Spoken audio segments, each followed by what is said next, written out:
Welcome to the Emily Rassam Show, the podcast that proves parenting, business, and home life can all be juggled, just not always gracefully. Be sure to like, subscribe, and share because laughter and maybe chaos is better when it's spread around. Hello, and welcome to the Emily Rassam Show. Today, I am joined by April Eichhorn, the owner of Golden Acorn Press, a book publishing company. And we are going to start off by having April introduce herself and tell her story of how she pivoted from the teaching profession to parenting to life coach and then finally publishing. And she's laughing because I threw it all in there, but it's really a Okay. major evolution she has gone Oh, through, and wow. I want to hear all about it. Well, thank you for having me on the show, Emily. It's been great to connect with you prior to this. And yeah, I think as women, we all have these seasons of life where we have to pivot. And I, as you said, got a degree in education. I thought I would be a teacher. Life had other plans. I had my first daughter at 24, and that totally pivoted me out of teaching into at-home parenting for a decade or more. And then I just found out that I was more suited to be an entrepreneur, and having kids gives you the flexibility to still do the parenting things you need to do. And so I got a certification in life coaching, did that for a little bit. That led me to writing my first book, running some conferences based on that book. And a few years down the road, some friends asking me to help them, which led me to starting a book publishing company, which again was just another pivot. So, life is interesting in the sense that if you're willing to just stay open and keep taking one step in front of another, new opportunities arise. And that's kind of what I did. And can you tell us a little bit about how you chose to get into life coaching Wow. first, and then about your first book that you wrote as a result of that? Just a little bit to give us an idea of the journey you have been Sure. on. Sure, of course. So most of us as entrepreneurs start off a business because we saw a challenge or we faced a challenge or we wanted to solve a problem. And whether that's a product or a service that's developed, right? So for me, I went through 10 years of parenting, had 3 kids, and really hit a roadblock in my marriage. Personally, I just was kind of struggling so much. And that led me to making some pretty poor choices in my marriage at the time, which led me to therapy. So thank goodness for therapists. And I really felt like at that time that I was able to rearrange some things in my own mind and thinking, which most moms struggle with: taking care of themselves, prioritizing themselves. Their kids overwhelm their time, their emotions, the marriage takes its toll. We get kind of lost in the mix. At least that was my experience. And so once I was able to untangle some of those knots in my mind, and maybe my upbringing contributed to that as well, I had a conversation with my sister, and she lived in California at the time. And she said that her roommate hired a life coach to help her navigate some career changes and such. And I had never heard of life coaching. And she said, you'd make a really good life coach because people always ask you for their opinion and for your opinion, and they listen to you. And I was like, oh, okay. So I Googled what is life coaching and how to get certified as a life coach.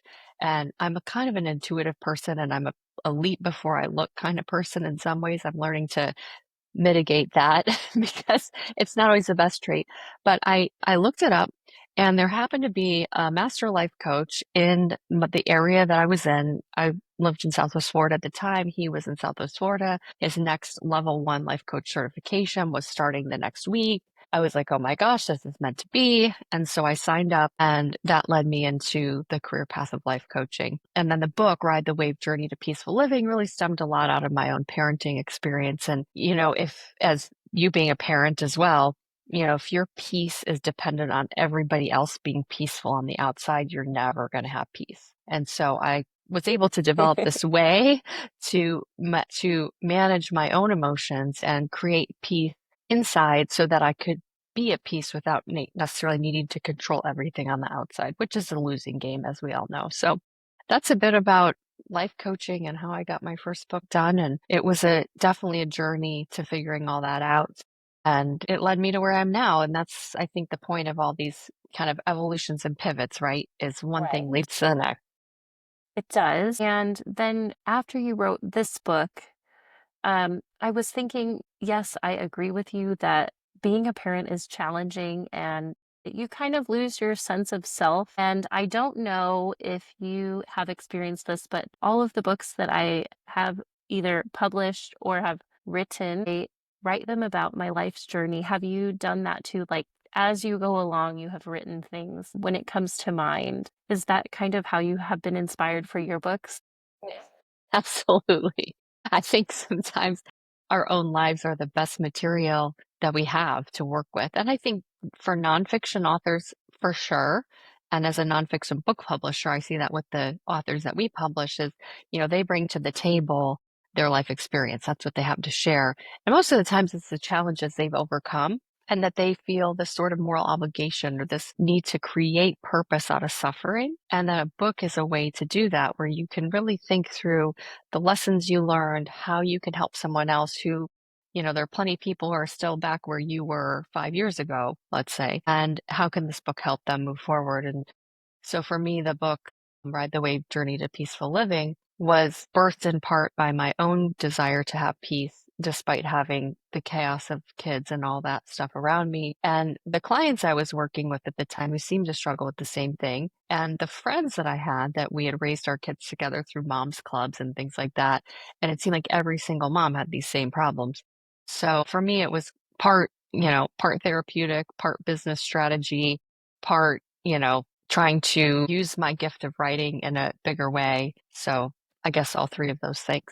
And then how did you segue into speaking? And can you offer us some tips for anyone Sure. who might be interested in doing that? Okay, so here's a simple tip. Create events where you are the speaker and then invite people to come. So that was really I was speaking locally, right, to some local community groups and things like that.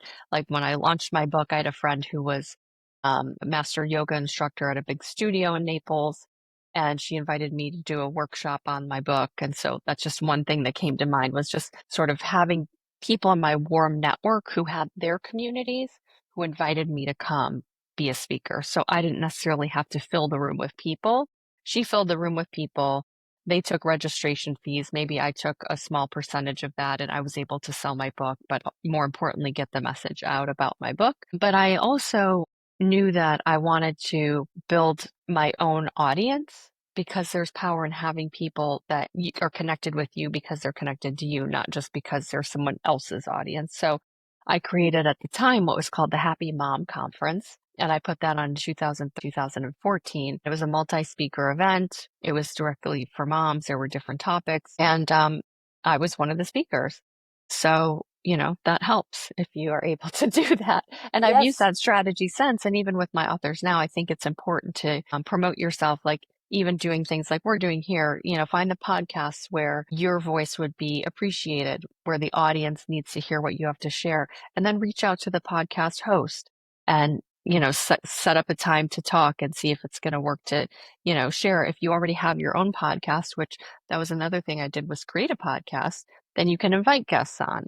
And so then that's a way to also speak. So I think it's just, there's lots of different formats for speaking. It's going to places where people ask you to speak. It's running your own events. It's showing up digitally, versus podcasts or YouTube channels or recording your videos. So it's creating that footprint of speaking, not just, I guess, what we would consider stage speaking with a microphone at a conference, for example. Right. Right. That's not always the first step. No, it's not. And for those who are writing books or have businesses that would benefit from speaking, I'll just put a plug in here for Toastmasters, which I'm a part of a local chapter here, but it's a national organization and they help train people to be better leaders and speakers, and it's very inexpensive, and you probably have a group that's in your local area. So, it's a way for someone to kind of get connected with people who are speaking, and you show up and you practice writing talks and giving talks in a safe environment where people give you feedback. And so that's a great way to kind of polish your speaking skills. I will second that. Yeah. I am a former Toastmaster. Yeah, And yes, I second that. It is very helpful. It's nice to have feedback from other people who are also practicing. for sure. And there are many levels you can join, even English second language or etc. So don't be intimidated by not knowing what you're doing because you're in the right place. And then how did you get into publishing? And did you self-publish the first time, how I did, and just kind of fly by the seat of your pants and ask for some advice? Is that what you did, or did you have a mentor for Yeah. this? Oh, no, I absolutely did not. You were so correct. So at the time when I wrote this, in 2011, I didn't know anything about publishing. Like most people don't know, right? I wrote this manuscript and I just thought, well, okay, who do I want to publish it? And I went and looked at my shelf at all the books that I liked and thought my book was kind of similar-ish to. And I found some publishers, and one of them happened to be Hay House, who you may know is a large self-help Hmm. publishing company. And they, again, here's my leap before I look kind of thing. I Googled, Hay House and found that they had a publishing workshop in Tampa on how to publish your book. And that was coming up, the next month. So I signed up, drove up to Tampa, brought my manuscript. I thought I was going to, hand it off to someone and magically become, Cheryl Richardson or Wayne Dyer, which now is laughable to even say that. But the thing I learned in that full day workshop was you have to build your platform. And a Hmm. platform is essentially how many people know you and how is a publisher going to sell your book. And at the time, everything was reversed for me because I wanted the book to help me grow my audience. I didn't have the audience to sell my book to. And so I had to kind of figure out, well, okay, if that's not possible, then what would be the next step? And I didn't really know about independent publishing. I mean, Golden Acorn Press is an independent publisher, so we work with new authors who don't have a platform yet, but I didn't know that was a thing. So I was familiar with working online because of my life coaching business and hiring people through some of those freelancer platforms. So back then it was like Odesk and Elance. Those two have since merged, and now there's Upwork, for example. And you can go on and find editors and hire them. You can find book designers. I hired a guy that worked for Random House formerly. But you really need, my biggest advice for anyone who's going to take that route and kind of project manage their own book publishing project is hire people to help you and hire reputable people and look at the books on your shelf and try to mimic the design exactly. Because there's a lot of poorly published self-published books that you can see, I can see as a publisher now, and I know right away just from the front matter of the book, all the pages that come before the book actually starts, that that's self-published because it's not structured the right way. And these are like Hmm. simple details that don't cost any extra money. It's just the details matter. So, so that's what I did is I self-published my first book and used that book though to help grow my life coaching business and run those events that I mentioned earlier. And then I kept writing and publishing. So I did a few more books, like another one in 2015 and another one in 2018. And then I had some friends asking me if I could help them. And I never really thought about that as like a business, I'm saying in quotes, because I'm kind of resourceful and I figured, well, people would just hire people on freelancer websites. Like that's what I did.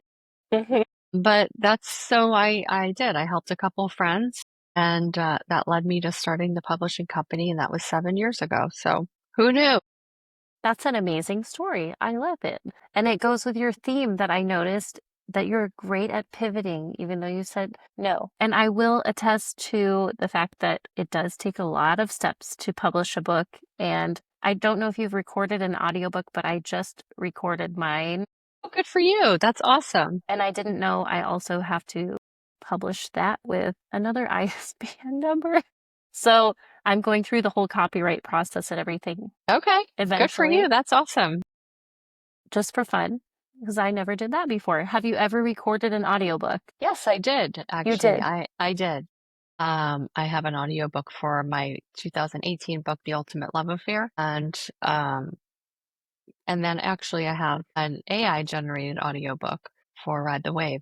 So I pretty like crazy that. that that can be possible now. It is. It is. And they're coming a long way. They sound much better than they used They to. do. I thought, and I'm like, what the heck? I'll try it. I'll try it out with a book that I published in 2012 because it's not like that book sells very well anymore. That's over a decade ago. So, some books have longevity and others have a wave of sales and then they take on other avenues of growth for your business or voice. And so this makes me think, do you have any tips for people who may be writing their own book in how to get it to completion, or at least mostly write everything without giving up and shelving it? For sure. So the first thing I always recommend, it's something that we do as a service, is called book mapping. So there's a little book that we put out that was written by our head editor, Heather DeRocher, called Manuscript Magic.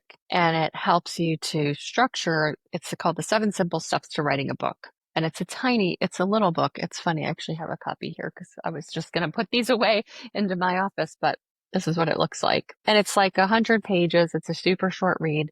And really, the thing is, at the outset, map your book out. What is the goal? Who is the reader? What is the problem you're solving? Why you? What is the structure of the chapters going to be like? How long are the chapters? Like, what's my possible word count for the whole book? If it's, let's use round numbers, if it's a 30,000 word book and you have 10 chapters, then you know you need 3,000 words per chapter. And then how are you going to structure those words so that, is it going to be 1,000 words, 1,000 words, 1,000 words, like 3 parts to each chapter?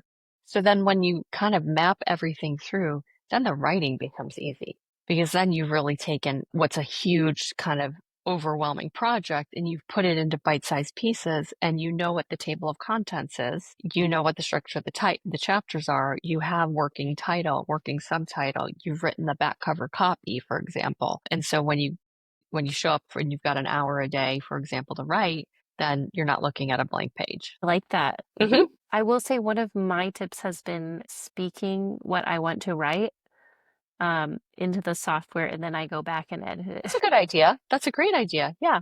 What software do you use for that? Just Google Docs. Good for you. Literally Yeah. Google Docs. It is Yep. totally free. Yeah. I highly recommend. Yes, we use that too.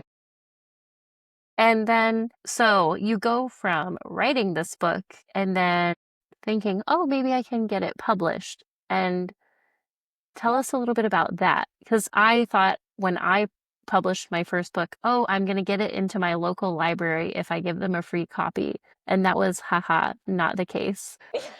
They were really mean about it, as a matter of fact. Really? Because I think they get a lot of people asking them.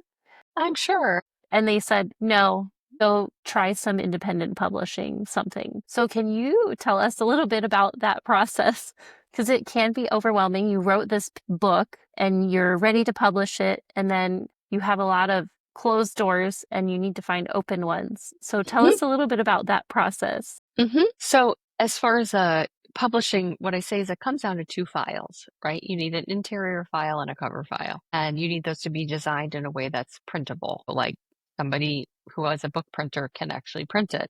And for a new author that's independently publishing, even the authors we work with, we recommend they go into a print on demand type of a publishing arrangement, because they don't know how many copies they're going to sell yet. You don't have an established reader base.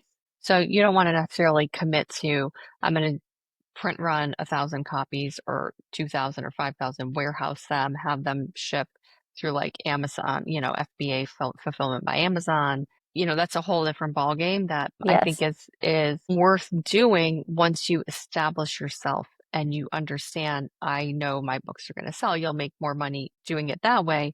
But initially, it's a bigger money investment. So you don't necessarily want to do that. So if you're willing to, and you see that there's a purpose in doing a print on demand, you can easily go into something really entry level like KDP, Kindle Direct Publishing, which is Amazon's self-publishing arm. And then you just put in all your details. I recommend you buy your own ISBN number. Don't use one that they give you. And then you just need to upload those 2 files. The quality of the files is where the difference is for all authors. Because you could take a straight up Google Doc or a Word document or whatever, and you can put the right margins in and you can upload those and they'll publish it for you, but it's not going to look like a professionally designed published book. So, I'm a big stickler for quality. Please don't design your book cover on Canva. You know what I mean? Like, that's just, for me, it's, and KDP offers like a cover design tool. But for those who are very, budget conscious and they just want to get their book out because they want to give it to friends or family or, for some kind of more private purpose, it's totally sufficient to do that. If you're going to do it for business, I don't recommend that. Right. I learned that lesson the hard way. Yeah. Hey, you know what? That's fine. You get the granulated front cover, but that's okay. Yeah. Mm-hmm. such is life. Yes.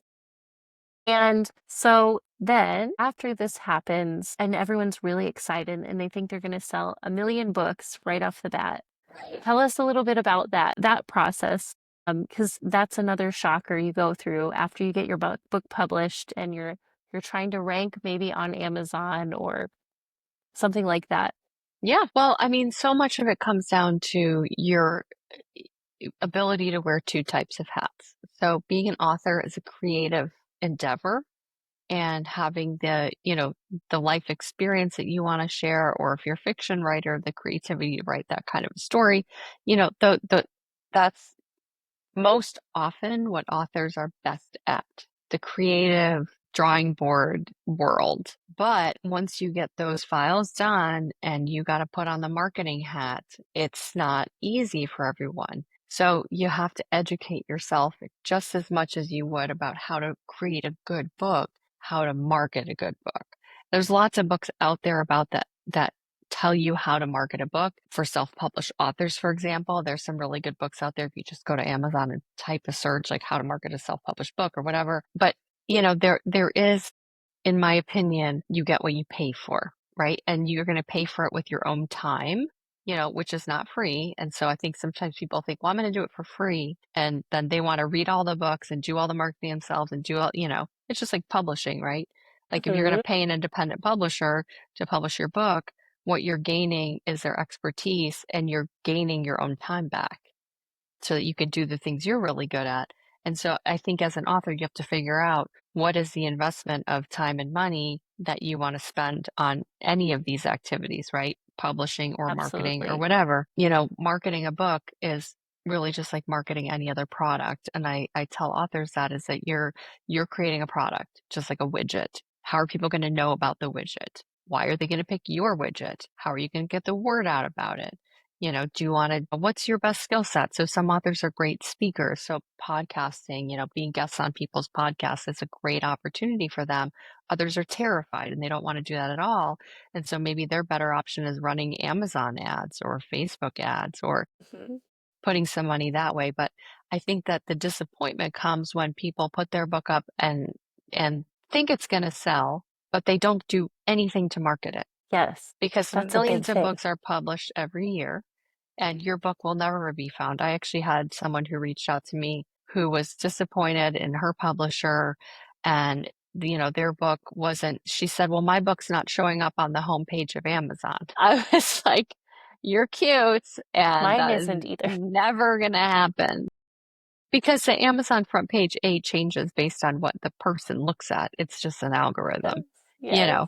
But the publisher that she had hired miscategorized her book, put it at the wrong age level, did a various number of things that were actually putting her book, even when people searched for it, it wasn't coming up. So those are things that you need to look at. That's called the metadata, how you set up the metadata for your book if you're going to be self-publishing. So I'm not sure where I went down that rabbit trail, but I will say I worked with a school mentor when I published my book who was oh very yeah. knowledgeable, Uh-huh. and she always called it the Herculean task. And I think that is highly accurate. Huh? It takes a Yeah. lot of steps to market and get your product or your book out there. Yeah. And the other thing I'll say about that, and something we really strongly help our authors clarify up front, is what is the win. So if you clarify your win as only book sales, you're probably going to be disappointed. But if the win is attracting your ideal client to your business or getting more paid speaking gigs, or just elevating your voice in your career, for example, or if you're a fiction author, are you writing a series? Because that's kind of what it takes to start getting your name out there. Most people won't find it on book 1 or 2 or 3. I was at a networking meeting last month where a gentleman spoke who decided at age 50 he was going to pivot in his career away from this more traditional corporate career into being an author. And he's now like 30 books into he's a mystery thriller writer. Wow. And yeah, and That's impressive. he self-publishes, and he spoke at this event and brought his books at them. and he's just routinely, out marketing and selling his books and writing. So it really is like, it's not a armchair quarterback type career. That is He's true. working hard to sell his books. Yes, it's like any sales. It takes a lot of legwork to make it happen. I wanted to thank you for sharing the book tips because I know so many people. I don't remember the statistics, but it's a lot of people either dream of writing their own book or publishing a book, and most of them shelve it or don't complete it for a long time. Hmm. And I know my book that I wrote, I want to say it took 5 years for me to go Wow. from conception to published, Hmm. which is not that bad. I know some people take much longer or never do it. And I didn't really have a goal of selling a ton of copies. It was just something I wanted to do Hmm. so I could put it And what under is your my belt. book? My book is called Awkward Romance, a Nerdy Girl's Dating Manifesto. And Ooh, it is a okay. self-help book on dating because I was a scientist and I knew a lot of super cynical, nerdy gals who wouldn't just put themselves out there and go have fun. Like, go out for coffee, do something fun, try something new. And Hmm. so that's why I wrote that. Okay. And now I'm not at that stage in life at all. And I don't feel like really marketing it too much Right. because I feel like I have moved on from this phase, but maybe I'll be on the mentor side of younger women at some Yeah. point and go full circle. Yeah. Yeah. That's funny. Yeah. Yes, but that was my book and I'm working on another one. And that brings me into I loved the concept of your book, The Old Cocoon. Can you tell us a little bit about the story of your book? And I liked the theme of it, which was change from the inside out. Yeah, I'd be happy to. So I wrote that book in just it was almost just like if you ever had this download experience where you just get like kind of a wave of inspiration. I wrote this whole thing and it sat on my computer for a number of years. And then once I started the publishing company, I realized that I didn't have an illustrator that I could call on if we needed, I always want to work with, our team of people at Golden Acorn Press they've all worked extensively on projects. They're all vetted by me and I know the quality of work they do. And so I thought, well, let me take this little book, The Old Cocoon, and I'll find an illustrator to illustrate the book and then see how I like them. So I was kind of like guinea pigging this illustrator with my own book idea. And it just came out so cute that I ended up getting some tattoos with, with the illustrations coincidentally. But the concept of the book came out of my own sobriety journey. And for those who are going through any sort of things like this where there's this major transition, something that's been, maybe it worked for you for a while and then all of a sudden didn't work anymore and you had to make some sort of change. And for me, that was, it'll be 10 years coming up in a couple of weeks, actually, that I'll celebrate 10 years sobriety. But there's this time where you've changed, right? So the old cocoon is like you're looking back at that old habit or that old pattern and you want to fit back in there, but you can't. You can't transform backwards once you metamorphosize, if that's the right word. And so the butterfly at the beginning of this book is sad and she's sitting there with her wings and she's looking down at the ground and she can't go back in the cocoon and she's looking at the caterpillar on the ground like they have a good life and it was good when I was eating the leaves and I wish I could be like fat and happy, and then just as she accepts that this pain of transformation is actually for her benefit and that it's okay to close the chapter and to move forward and that you can appreciate the cocoon for the darkness that it gave you because the darkness always precedes the light, right? So the Mm-hmm. reason we make these changes is because things weren't working and they got dark. And so then once you break into the light, reinventing yourself, learning how to fly again becomes that new you, the new you that you have to embrace, even though there's part of you that longs for the old life, but you can't go back. That's a beautiful story. I love that. I'm gonna have to read it now. I'm I'll looking send you a forward to it. copy. I'll send you a copy of it. It's a deal. I'm not gonna send you my. Okay. That's I'm totally fine. kidding. I will, but you're an expert now, so I don't know about that, but I don't want well, to embarrass myself yet. I'm kidding. And so testing the illustration, can you tell us a little bit about that? What types of illustration there are out there now? I don't know if I can tell. I don't know if I know enough about that to really answer the question, but Oh, I'll okay. just say that I found someone on a freelancer website, like I was telling you before. I just kind of Hmm. put it out there. I looked at different styles and portfolios and things, and then ended up hiring somebody, having him do a sample design, and then basically because the book is very short, it's just a little 4 by 6 book. It's 32 pages, and then I broke up the words into small groupings, and I knew what kind of illustrations I wanted. So it was a very interactive process where I gave him the words and said, this is kind of what I want to see. And then he was able to kind of draw it. And he was the one who created the character of the butterfly and drew the cocoon. And so I really do love the story. And again, I haven't marketed that book as well as I could have, because that was really when the publishing company was getting going and there was just a lot of other things to market. Oh, yes. But Yes. I think that even as the message of that book, like say in the dating world, right? When you're dating and then you get married and then you look at maybe your friends who are still out there dating and you think like, oh, they're having so much fun. And now I'm strapped at home with all these young kids and it's so hard. I wish I could go back to that, but it's like, you can't go back. You're like, you can only go forward. No more Or if fun. I'm you just kidding. Yeah, I mean, it's just a different type of fun, but it's like you Yes. had the fun of that life, but now you've entered into a different phase of life, or you look at a job that you had that you really love. My youngest or my middle daughter had a job at Lululemon and she loves a Hmm. team of people and she was so excited to go to work. And then the store didn't renew their lease in this mall. And so they closed that particular store because there were two others in the area. And she was so sad, but then she got another job as a Pilates instructor. Now she's on this whole new adventure, and it's just life. It's It's a just new life. adventure every It's a time. new I like adventure that. every time. And I like the cocoon analogy because I always say discomfort is a sign that things are ready to change. Yeah. And that's such a beautiful story. Thank you for sharing it. You're I welcome. am looking forward to having a copy of this very much.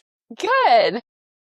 You can read it to your kids someday. It's really that simple. And the way I did it was that it was meant to be gifted. So you could put it inside of a greeting card and send it Okay. to someone who's having it like a graduation or a wedding or death in the family or there's like lots of applications for it. But they could color on it. So I don't know if you have any kids that are of the age of coloring, but Yes, they eat them and they color with them. I do remember that. I do. Yeah. Yes, my oldest is 5. He no longer eats crayons, but the other Okay. ones, all bets are off. Okay. There you go. And I like the idea of the formatting of your books because you have to think of that too. We were talking about that before I hit record for our podcast about how I envisioned my book being read on an airplane flight somewhere. Mhm. Yeah.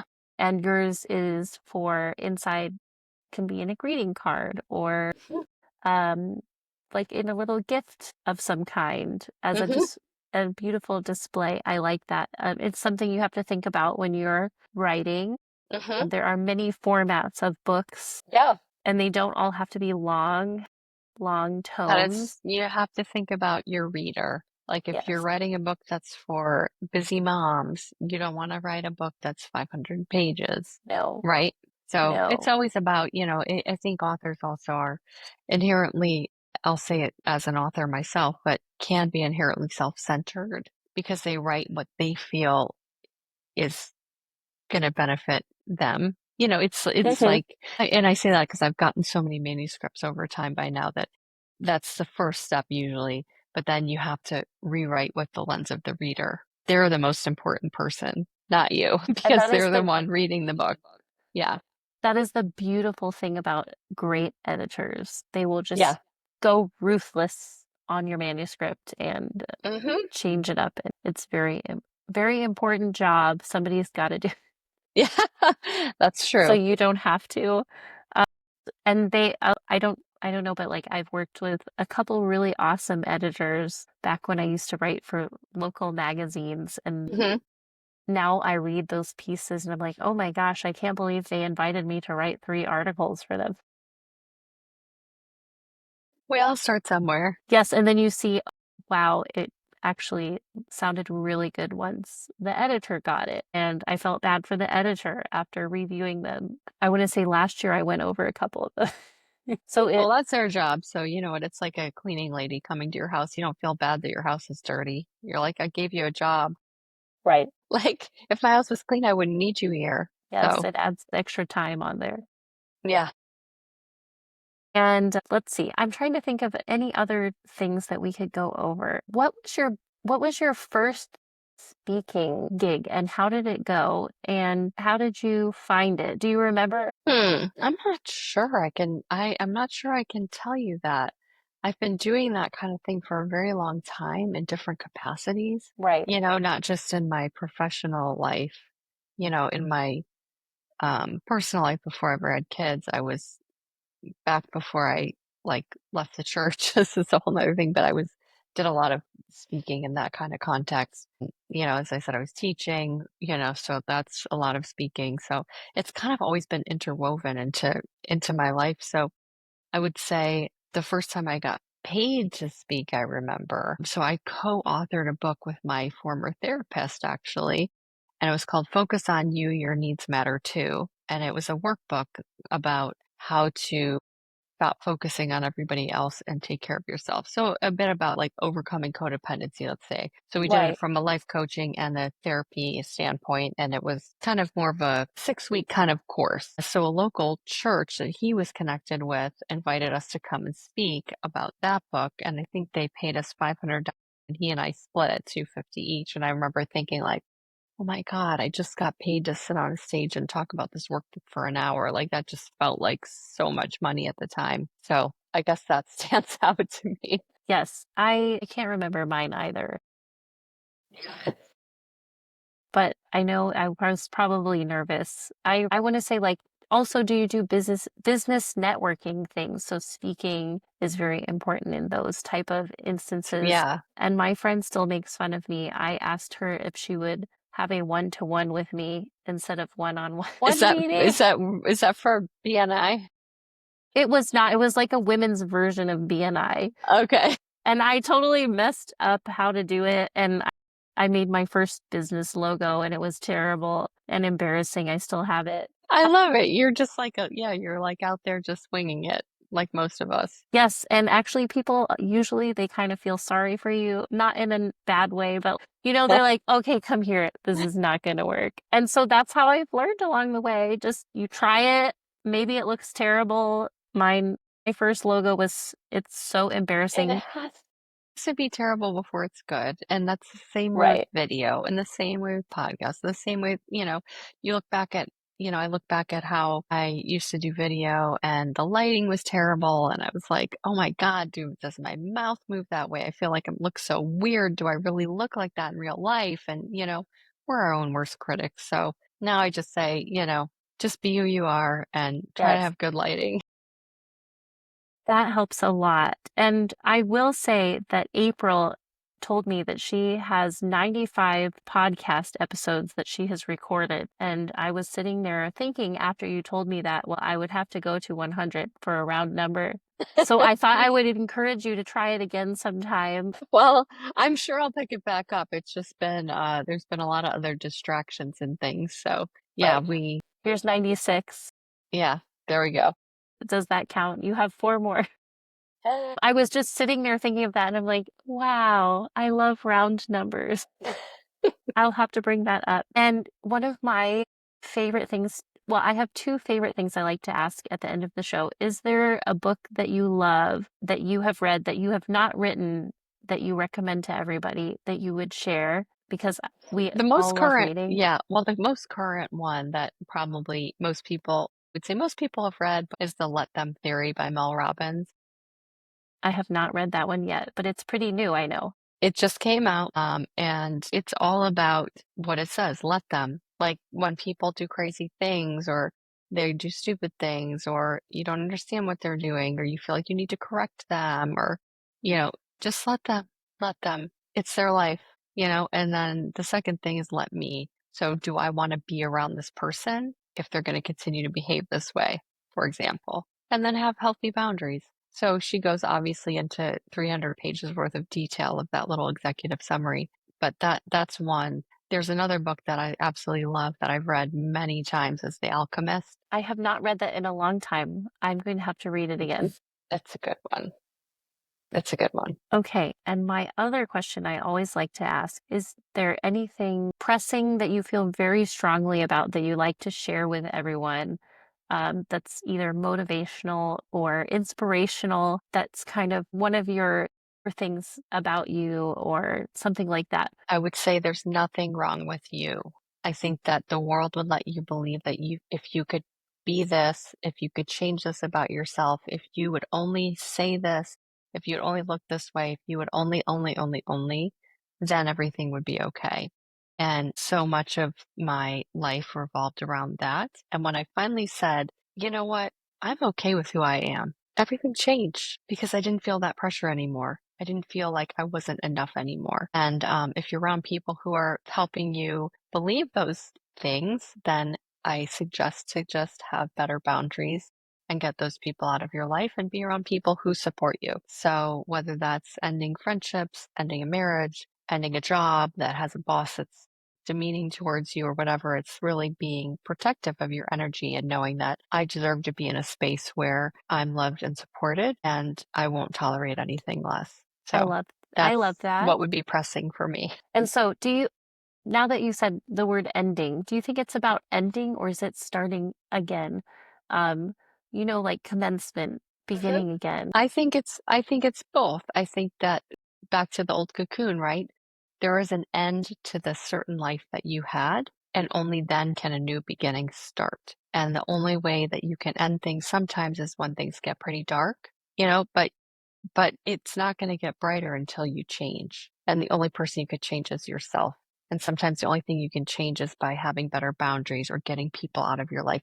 It's not hoping someone else will change. Those things will never they're never gonna be in your control. The less I focused on hoping others would change and the more I focused on what I would accept and support myself with, things got better. That I was literally just thinking about that yesterday. You reminded me of that, and I was looking up the word forgiveness because I was like, "Oh, well, people do mean stuff. Do I need to forgive them?" And I saw a different definition than I usually have thought of.